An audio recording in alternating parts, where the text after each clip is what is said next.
함께 말씀을 나누게 돼서 너무 감사드립니다. 옆에 있는 분들과 함께 인사하겠습니다. 함께 예배드림이 기쁨입니다. 인사하겠습니다. 네, 네, 네, 감사합니다.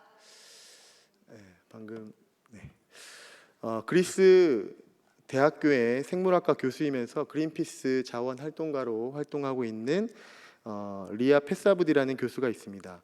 참고로 그린피스라는 단체는 1971년에 미국이 이 알래스카 땅에서 핵실험을 진행하는 것을 반대하기 위해서 캐나다에서 활동을 시작하였고, 지금은 핵무기 실험 반대 운동, 원시림 보호, 멸종 위기 동물 보호 등을 전 세계적으로 전개하고 있는 비영리 단체입니다.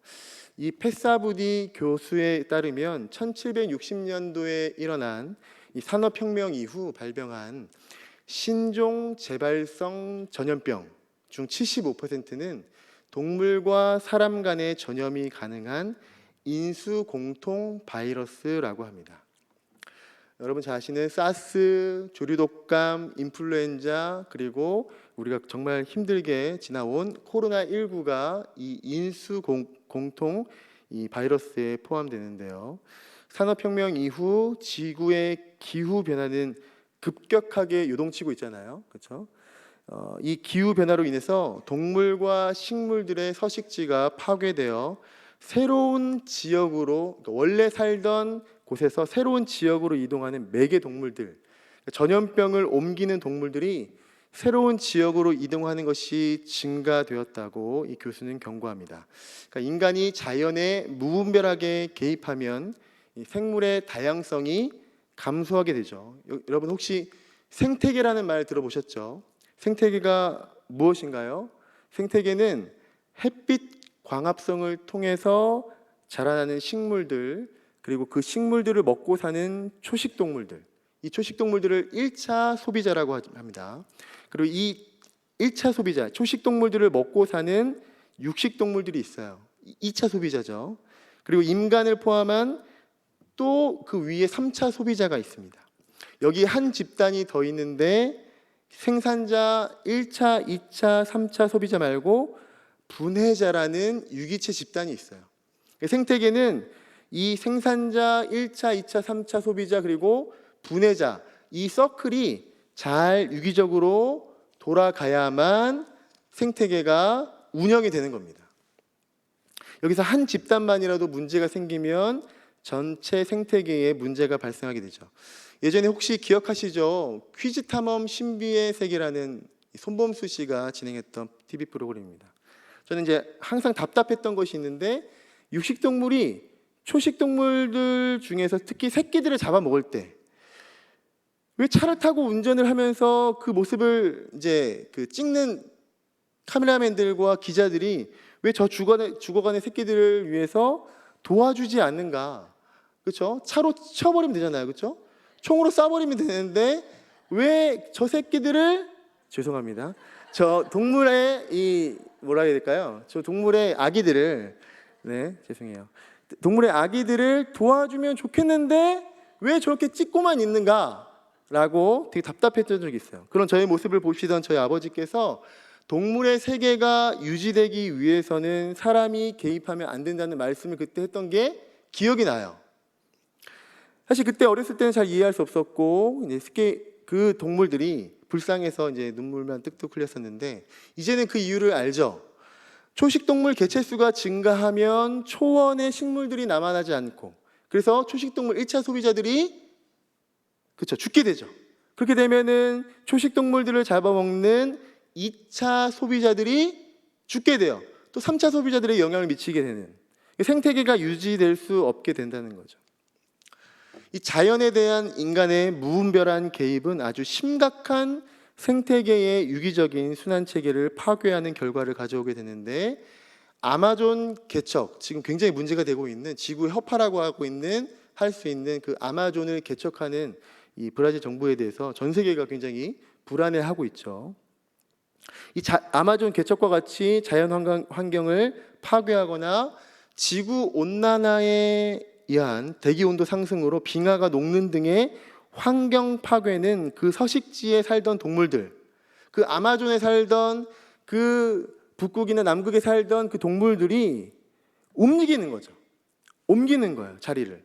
그래서 인수 공통 바이러스를 옮기는 동물들이 인간이 살고 있는 곳으로 이동을 하면서 인수 접촉, 즉 인간과 동물들의 접촉 기회가 증가되면서 또 다른 코로나19가 발병할 것이다, 아니 그보다 더 무서운 질병이 발병할 것이다 라고 경고하고 있습니다. 전문가들은 이와 같은 전염병을 막을 수 있는 해결책은 오직 한 가지밖에 없다고 입을 모아요. 그게 뭔지 아십니까? 그것은 생태계를 다시 이전의 모습으로, 즉 산업혁명 이전의 모습으로 되돌리는 것입니다. 사람의 손길이 닿지 않고 동물들이 안전하게 지낼 수 있는 넓은 자연 서식지를 복원하는 것. 그래서 원래 살던 곳으로 돌려보내는 거죠. 사람과 동물들의 접촉이 자연스럽게 막아질 수 있도록, 그러니까 인수 공통 바이러스가 사람과 동물 사이에 접촉이 이루어지지 않게 하는 것입니다. 마치 우리나라에 그런 아주 좋은 곳이 있지 않습니까? DMZ, 비무장지대. 전 세계적으로 비무장지대가 굉장히 곽광을 받고 있어요. 사람의 손이 안 닿으니까, 인간이 개입하지 않는 곳이니까 그곳에 많은 생태계가 복원된 것을 보게 됩니다. 일단 생태계를 이전의 모습으로 돌리기 위해서 우리는 무엇을 해야 될까요? 특단의 조치가 필요하다는 것이 전문가들의 공통된 의견입니다. 화석 연료 사용 전면 금지, 탄소 배출 전면 금지 등, 이것은 개인이 할 수 있는 문제가 아니고 전 세계 국가들이 국가적으로 해결하는 노력이 필요한 것이고, 동시에 우리 개개인은 무엇을 할 수 있을까요? 플라스틱 사용 전면 금지. 여러분, 제로 웨이스트라는 말 들어보셨나요?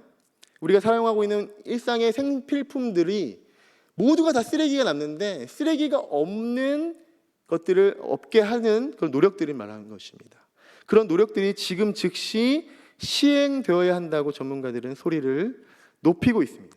그런데 우리를 비롯해서 전 세계는 코로나19의 고통을 이제 겨우 벗어나고자 발버둥 치고 있는 상황에서, 그리고 코로나19와 같은 전염병 혹은 더한 재해가 언제든지 우리 삶을 다시 멈추게 할 수 있는 위급한 이 상황에서 우리와 우리 다음 세대가 안전한 삶을 유지할 수 있도록 하기 위해서 우리는 과연 어떤 노력을 하고 있고, 우리의 생활은 코로나 이전과 이후에 어떻게 달라져 있느냐는 문제 제기를 하고 있는 거죠. 코로나가 이제 지나갔으니까 다행이다. 마스크를 벗을 수 있으니까 다행이다. 이전에 했던 경제 활동들을 다시 재개할 수 있으니까 다행이다. 푸른 나무와 꽃들과 외국으로 여행 가고 비행기를 타고 다니고 하는 일상의 활동들이 다시 재개되니까 다행이다 라고만 안심할 수 있는 지금 상황이 아닌데, 과연 우리는 이것을 얼마나 심각하게 여기고 있는지. 전문가들은 매일마다, 매 순간마다 또 다른 코로나가 우리 삶을 멈춰서게 할 수 있다라고 경고하고 있는데, 우리는 과연 얼마나 그에 대해서 대응을 하고 있는지 말이죠. 분명 우리와 우리의 자녀들은 코로나19를 온몸으로 체험하였습니다. 눈으로 직접 보고 손으로 직접 만져보았고 온몸으로 끔찍한 체험을, 고통을 당했어요. 그러나 그럼에도 불구하고 우리는 또다시 생태계를 복원하기는커녕 생태계를 파괴하는 우를 계속해서 멈추지 않을 것이 확실한 비극적인 현실 속에서 살아가고 있다는 거죠. 오늘 본문을 한번 살펴보도록 하겠습니다. 오늘 본문 민수기 16장 41절부터 50절의 배경은 이렇습니다. 이스라엘 백성들은 출애굽하여서 광야를 지나 약속의 땅 가나안으로 가고 있습니다. 아마도 오늘 본문 민수기 16장의 내용은 출애굽한 후 시간이 꽤 흘러 가나안 입성을 얼마 남기지 않은 시점이라고 생각합니다. 출애굽한 지 1년이 지나도 10년이 지나도 30년이 지나도 그들의 마음에는 가도 끝이 보이지 않는 광야길에서 이스라엘 백성들은 마음이 무너지고 있는 겁니다. 아무리 가도, 아무리 시간이 흘러도 변하지 않는 거예요. 계속해서 광야 생활만 하고 있는 거죠. 물론 여전히 날마다 하늘에서 떨어지는 만나로 배를 채웠고 옷과 신발이 헤어지지 않는 놀라운 기적을 날마다 경험하고 있습니다. 그러나 그들의 끝을 모르는 만족은 채워지지가 않았습니다. 그런 상황에서 고라와 다단, 아비람과 온의 일당들과 같은 반란 세력이 등장하는 것은 사실 필연적이라고도 할 수 있을 만큼 일반적인 이야기라고 할 수 있어요. 이스라엘 백성들의 눈에는 하나님이 보이지 않아요. 끝도 없이 펼쳐져 있는 광야 모래, 그리고 그들을 이끌고 있는 모세와 아론밖에 보이지 않는 거죠. 그들이 과거 가데스 바네아라는 곳에서 행했던 잘못은 시간이 많이 흘러갔기에 기억에서 잊혀진 지 오래되었어요. 그들이 가나안에 빨리 도착하지 못하는 이유는 오로지 그들의 마음속에서 눈에 보이는 모세와 아론의 지도력이라고 생각을 하는 거죠. 결국 고라와 다단, 아비람과 온의 일당들은 모세와 아론을 대적하는데요. 그러한 반란 세력에 대해서 하나님께서는 어떻게 반응하셨나요?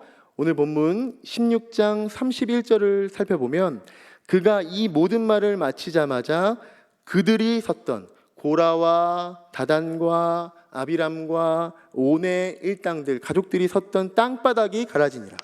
땅이 그 입을 열어 그들과 그들의 집과 고라에게 속한 모든 사람과 그들의 재물을 삼키매 그들과 그의 모든 재물이 산채로 스올에 빠지며 땅이 그 위에 덮이니 그들이 회중 가운데서 망하니라.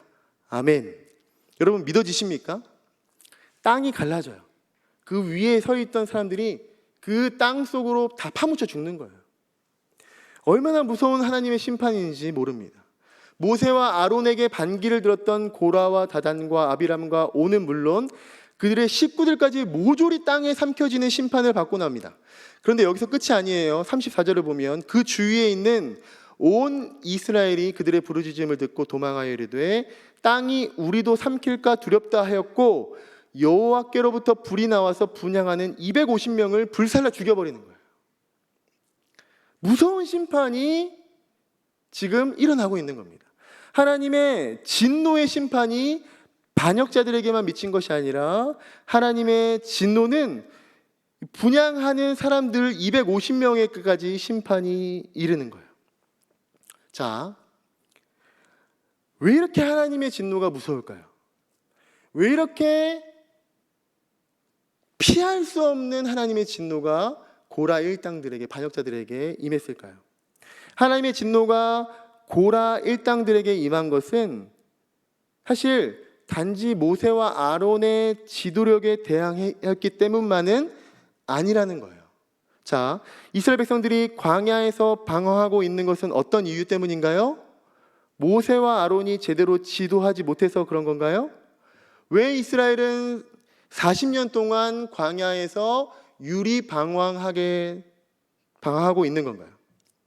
이스라엘이 출애굽한 이후 가나안 땅으로 입성하지 못하고 그 근처도 못 가고 계속해서 끝이 없는 것처럼 광야에서 헤매고 있는 이유가 무엇이냐는 겁니다.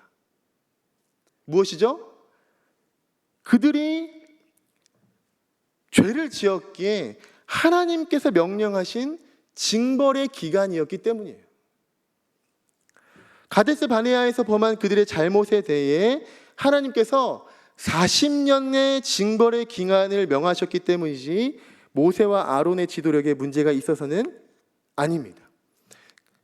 고라와 그의 일당들은 이 사실을 알아야만 했어요.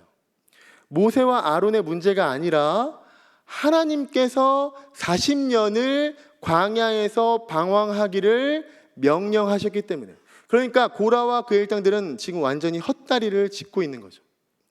이제 하나님의 무서운 심판이 일어났습니다.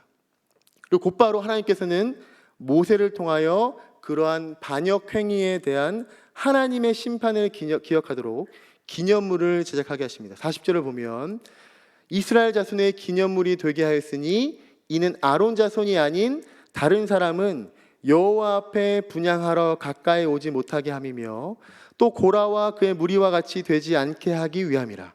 여호와께서 모세를 시켜 그에게 명령하신 대로 하였더라. 아멘.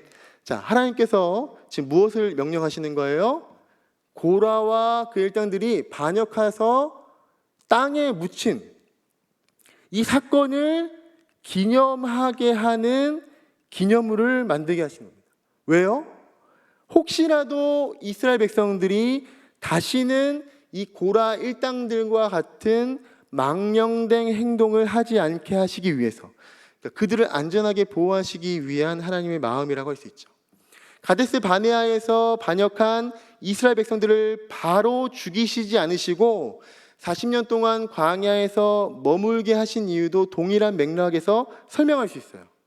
그러니까 그들의 다음 세대, 광야에서 태어난 가나안에 입성할 그 세대들에게, 그렇죠?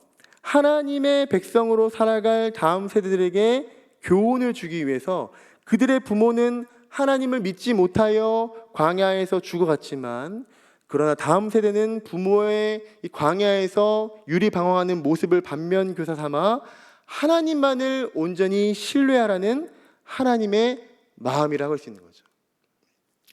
그렇게 고라와 그의 일당들에게 내려진 비극적인 사건이 일단락 될 것처럼 흘러갑니다. 그런데 그렇지 않다는 거죠. 그렇게 마무리될 것 같았던 상황에서 또 다른 비극이 시작됩니다. 고라와 다단, 아람과 온의 세력들이 땅에 파묻히는 참혹한 형벌을 받은 바로 그 다음 날, 하나님께서는 고라 일당들의 이 반역 행위에 대한 강력한 징벌하게 하신 것을 기억하시기 위해서 기념물을 제작하게까지 하신 바로 그 다음 날, 이스라엘 자손의 온 회중이 모세와 아론을 원망하기 시작합니다. 우리 41절 42절 함께 읽어보겠습니다. 41절 42절입니다. 시작. 이튿날 이스라엘 자손의 온 회중이 모세와 아론을 원망하여 이르되 너희가 여호와의 백성을 죽였도다 하고 회중이 모여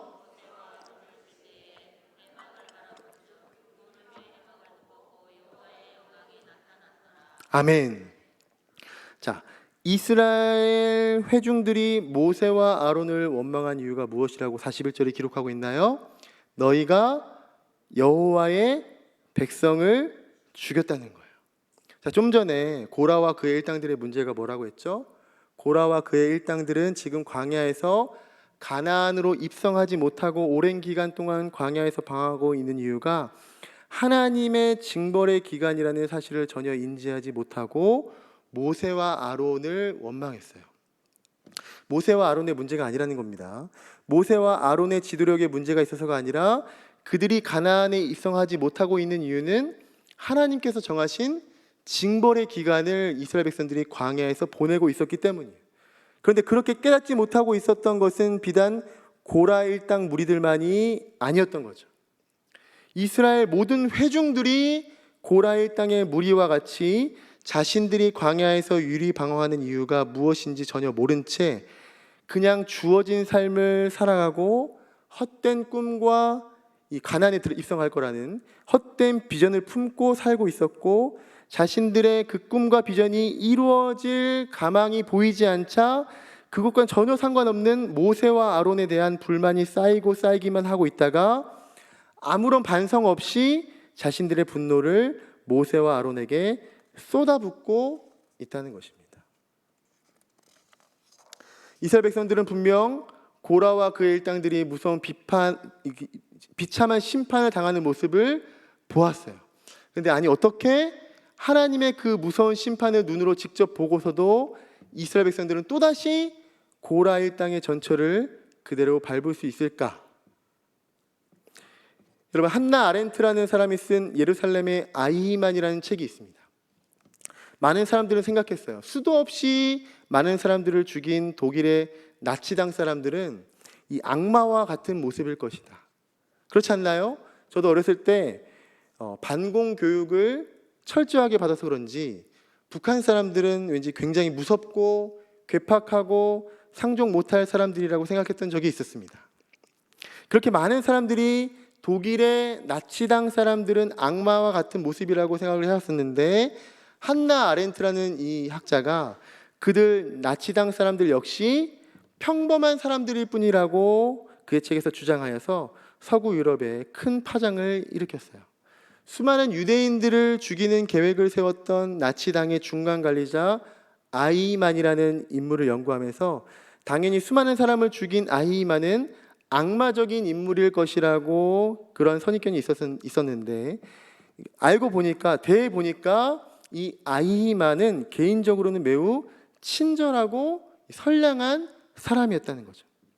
그러나 그렇게 친절하고 개인적으로는 선량한 사람이라고 할지라도 조직, 공동체, 국가를 위해서 일을 할 때에는 선과 악에 대한 구분 없이 단지 맡겨진 일을 기계적으로 행할 수도 있다는 거예요.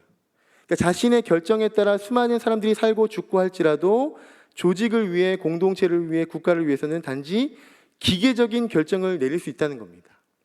그렇다면 그렇게 개인적으로는 선하고 친절한 사람이었던 아히만이 이 나치당과 국가라는 조직을 위해서는 그렇게 무서운 살인기계가 어떻게 될 수 있었을까? 어떻게 그렇게 인간적이지 않은, 아무런 감정이 없어 보이는 기계적인 판단을 내릴 수 있을까? 한나 아렌트는 그에 대해서 비판적으로 사고하지 않는 무사유, 그러니까 고민하지 않고 생각하지 않는 것, 그 생각하지 않는 무사유가 바로 악이라고 주장을 합니다. 한 경건한 남자가 매일 아침에 일어나면 침실에서 성경을 읽고 기도하는 묵상을 했습니다. 그에게는 고양이 한 마리가 있었는데 그가 묵상을 시작하면 주인에게 다가와서 몸을 비비면서 쓰다듬어 주기를 기대합니다. 이 묵상을 방해받고 싶지 않았던 이 사람은 매일 아침에 일어나면 이 묵상을 하기 전에 고양이를 침대 다리에 묶어두고 묵상을 마친 후에 풀어주었어요. 그렇게 아침마다 묵상하는 모습을 그의 딸이 보았습니다. 딸이 어른이 되었어요. 어른이 되고 난 후에 아버지의 신앙을 본받아 기도와 말씀으로 하루를 시작하기로 이 딸이 다짐합니다. 딸에게도 고양이 한 마리가 있었는데 그녀는 아침에 일어나면 묵상하기 전에 어떻게 했을까요? 고양이를 침대에 묶었습니다.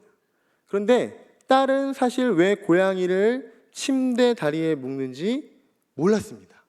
묵상하기 전에 고양이를 침대 다리에 묶어야 한다는 것만 알았던 거죠. 우리에게 잘 알려진 팀 켈러 목사님이 있습니다.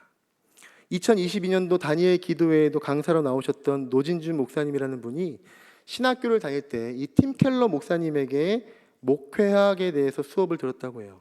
그때 한 가지 굉장히 인상 깊은 가르침이 있어서 자신의 목회에 적극 반영했던 부분이 있다고 하는데, 그것이 무엇이냐면 팀 켈러 목사님은 목사가 예배를 인도하면서 6개월에 한 번 혹은 1년에 한 번 예배의 순서를 바꾸지 않는 것은 이 목사의 직무유기에 속한다라고 이야기했다는 거예요. 왜냐하면 이렇게 순서를 바꾸는 일들을 하지 않으면 예배를 드리러 온 성도들이 사실은 별 생각 없이 습관적으로 예배 자리에 앉아 있다가 갈 수 있기 때문이라는 거죠. 같은 일을 반복하다 보면 원래 의미는 사라지고 형식만 남는다는 거예요. 무사유죠, 무사유. 생각하지 않고 행동한다는 거예요. 자, 고라와 다단, 아비람과 온의 일당들이 산채로 땅에 파묻히는 무서운 심판을 받는 모습을 누가 보았어요? 이스라엘 모든 백성들이 다 눈으로 보고 귀로 듣고 온몸으로 체험하였습니다. 근데 거기서 끝이 아니에요. 그 모습을 보고 반면교사 삼아서 고민하고 생각하며 왜 저들이 저렇게 비참한 최후를 맞이할 수밖에 없었을까 고민하지 않아요. 그렇죠? 오히려 하나님의 심판을 보고서도 또다시 모세와 아론을 원망하고 질타하고 쳐 죽이려고까지 했다는 거죠. 그 이유가 무엇입니까? 고라와 일당들 그리고 나머지 이스라엘 백성들 모두가 다 자신들이 광야에서 하나님의 징벌을 받고 있다는 생각도, 그에 대한 반성도, 하나님께 대한 용서를 구하는 것도 전혀 없이 그저 주어진 삶을 죽지 못해 살아가고 있던 인생들이었다는 것입니다. 그런 인생들, 죽지 못해 살아가는 그런 인생들에게는 오로지 남는 것은 그들 마음 가운데 분노와 폭력만이 남는다는 것을 오늘 본문을 통해서 여실히 보여주고 있는 것입니다. 예수님께서 산상순을 마치시고 산에서 내려오셔서 가버나움으로 향하십니다. 그곳에서 예수님은 한 백부장을 만납니다. 이 백부장은 예수님께 하인의 중풍병을 고쳐달라고 요청합니다. 그런 요청에 대해서 예수님께서는 직접 그 하인에게 찾아가서 고쳐주시겠다라고 이 선의를 베푸십니다. 그러자 백부장이 뭐라고 합니까? 마태복음 8장 8절 9절입니다. 백부장이 대답하여 이르되 주여 내 집에 들어오심을 나는 감당하지 못하겠사오니 다만 말씀으로만 하옵소서. 그러면 내 하인이 낫겠사옵나이다. 나도 남의 수하에 있는 사람이요 내 아래에도 군사가 있으니 이더러 가라 하면 가고 저더러 오라 하면 오고 내 정도로 이것을 하라 하면 하나이다. 아멘. 이 백부장이 가버나움에 오신 예수님을 만나서 이와 같은 대화를 하는데, 이렇게 대화한 이 8절 9절에서 백부장이 예수님께 이렇게 예수님의 선의에 대해서 자신이 당신의 종이라고, 당신의 수하라고 말하는 배경이 무엇이냐면 6절입니다. 6절. 이르되 주여 내 하인이 중풍병으로 집에 누워 몹시 괴로워하나이다. 여기서 백부장이 예수님을 만나자마자 한 호칭이 무엇인가요? 주여입니다. 주여, 즉 주인님이라고 호칭한 거죠. 헬라어로 퀴리오스라는 단어입니다. 이 단어 잘 아시죠? 로마의 황제에게 사용하는 단어입니다. 이 백부장은 예수님을 가르쳐 주님이라는 단어의 뜻을 생각한 거예요. 만약 백부장이 로마의 황제에게 무엇인가 요청을 한다면 아마도 로마의 황제는 본인이 직접 움직이지 않을 것이다. 대신 다른 신하들에게 명령을 하든지 혹은 요청한 자신이 움직이게 하든지 할 것이다 라고 생각한 것이죠. 핵심은 생각했다는 거예요. 주님이라고 불렀다는 게 중요한 게 아니라 주님이라고 부를 때, 주여라고 부를 때 그 의미가 무엇인지 백부장이 생각했다는 거예요. 생각했으니까 8절 9절에서 내 집에 들어오심을 나는 감당하지 못하겠사오니 다만 말씀으로만 하옵소서. 그러면 내 하인이 낫겠사옵나이다. 나도 남의 수하에 있는 사람이요 내 아래에도 군사가 있으니 이더러 가라 하면 가고 저더러 오라 하면 오고 내 종더러 이것을 하라 하면 하나이다 라고 대답할 수 있는 겁니다. 백부장이 예수님을 주여라고 말한 것이 중요한 것이 아니라 주여라는 그 의미가 무엇인지를 생각하고 얘기했다는 거죠. 그러한 백부장의 생각하고 대답한 것에 대해서 예수님은 이렇게 반응하십니다. 10절부터 13절입니다. 예수께서 들으시고 놀랍게 여겨 따르는 자들에게 이르시되 내가 진실로 너희에게 이르노니 이스라엘 중 아무에게서도 이만한 믿음을 보지 못하였노라. 또 너희에게 이르노니 동서로부터 많은 사람이 이르러 아브라함과 이삭과 야곱과 함께 천국에 앉으려니와 그날의 본 자손들은 바깥 어두운 데 쫓겨나 거기서 울며 이를 갈게 되리라. 예수께서 백부장에게 이르시되 가라 너의 믿은 대로 될지어다 하시니 그 즉시 하인이 나으니라. 예수님의 반응이 무엇인가요? 백부장의 생각하고 대답한 것에 대한 칭찬과 함께 백부장의 요청인 하인의 중풍병이 낫게 되는 은혜를 베푸시는 거예요. 예수님께서는 마태복음 16장에서 베드로의 신앙 고백을 들으신 이후부터 자신이 십자가에 못 박혀 죽을 것이라는 말씀을 예고하십니다. 그에 대해 제자들을 비롯한 많은 사람들이 예수님 자신의 순한 예고에 대해 진지하게 생각하는 사람이 한 사람도 없었어요. 그러나 단 한 사람만이 예수의 그 순한 예고에 대해서 진지하게 고민하고 생각했는데 딱 한 사람입니다. 그 누구냐면 예수님의 머리에 향유를 부은 여인입니다. 그는 예수님의 머리에 향유를 부으며 예수님께서 당하실 순환을 기념하는 일을 행하십니다. 예수님께서는 그 여인이 행한 그 행위를 전파하여 모두가 기억하게 하라고 명하십니다. 그래서 그런지 이 여인의 행동은 마태복음, 마가복음, 누가복음 그리고 요한복음에도 모든 성경에 기록이 되어 있습니다. 사랑하는 우리 성도 여러분, 성경 곳곳에서 하나님은 우리를 향해 목소리를 높여 요청하십니다. 나에게 주여 주여 하는 자마다 구원받는 것이 아니라고. 나는 인애를 원하고 제사를 원하지 아니하며 번제보다 하나님 아는 것을 원하신다고 말합니다. 하나님께 기뻐하시는 것은 천천의 순양이나 만만의 강물 같은 기름 같은 것이 아니라는 거예요. 내 맏아들을 드린다고, 내 몸을 불살라 드린다고 하나님께 기뻐하시는 것이 아니라는 것입니다. 그럼 무엇입니까? 그 무엇보다 하나님의 마음을 아는 것입니다. 하나님을 깊이 묵상하는 것입니다. 이 땅을 향하던 우리의 시선을 하나님께 돌려드리는 것입니다. 내가 주인 삼았던 그 모든 것들로부터 내가 움켜잡고 있던 모든 것들을 다 내려놓고 오직 하나님만이 나의 주인이시라고, 주여 주여 하는 것을 원하시는 것이 아니라 주여라고 외칠 때에 그 주라는 단어의 무게와 의미가 무엇인지를 알라는 거죠. 그렇게 하나님이 주인이시라고 고백하고, 그렇게 주인이시라고 고백하는 것처럼 그런 종의 삶을 살아내는 것, 그것이 오늘 말씀을 통해서 우리에게 주시는 하나님의 뜻임을 믿고 그렇게 살아내는 저와 여러분 되시기를 주님의 이름으로 축원합니다. 함께 찬양하고 기도하겠습니다. 내게로부터 눈을 들어 주를 보기 원합니다. 주의